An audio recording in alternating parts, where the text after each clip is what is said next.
Covent Garden. From street performances to opera or ballet, it's a place for cultural events.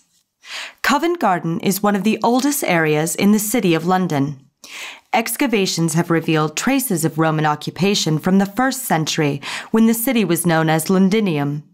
In the 13th century, the area of what was to become Covent Garden was a mix of orchards, meadows, pastures, and arable lands, which belonged to the Benedictine monks of Westminster. The name, Covent Garden, referred to the garden of the abbey and the convent.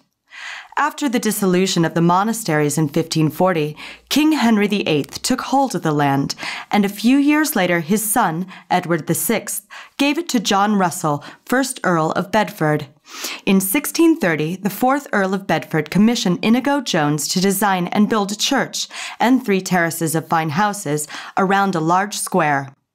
The Church of St. Paul's, commonly known as the Actors' Church, was the first building and the centerpiece of the square, which was inspired by some of the grand piazzas in Italy and had a significant influence on modern town planning in London. The fruit and vegetable market began as a small, open-air market on the south side of the fashionable square.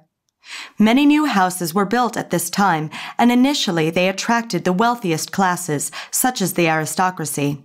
But gradually, the area became disreputable, with taverns, theaters, coffee houses, and prostitutes inhabiting the area. By the 18th century, Covent Garden became a well-known red light district, attracting notable prostitutes, which led Parliament to draw up an act to control the area. In 1830, a neoclassical building, designed by Charles Fowler, was erected to both cover and help organize the market.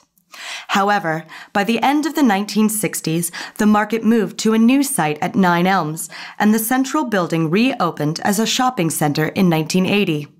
Today, it is a popular location containing cafes, pubs, small shops, and a craft market. Covent Garden has magnificent buildings, including the Royal Opera House, of which the current building is the 3rd one on this site after several destructive fires. The Theatre Royal on Drury Lane is the most recent of 4 incarnations, the first of which opened in 1663, making it the oldest continuously used theatre in London. Another elegant building is the London Transport Museum, a Victorian iron and glass construction on the east side of the Market Square. The Covent Garden area has long been associated with entertainment. Today, there are over 60 pubs and bars, 13 theaters, and this is the only part of London licensed for street entertainment. There are several mysteries surrounding this smallish district of historical London, where some say strange things happen after nightfall. There are many stories of ghosts and specters. Apparently, some theater actors have returned to their favorite theaters to haunt the auditoria, and the Admiral, Lord Nelson, used to make some ghostly appearances. So it's best not to be afraid of ghosts, because you never know when you may be surprised by one.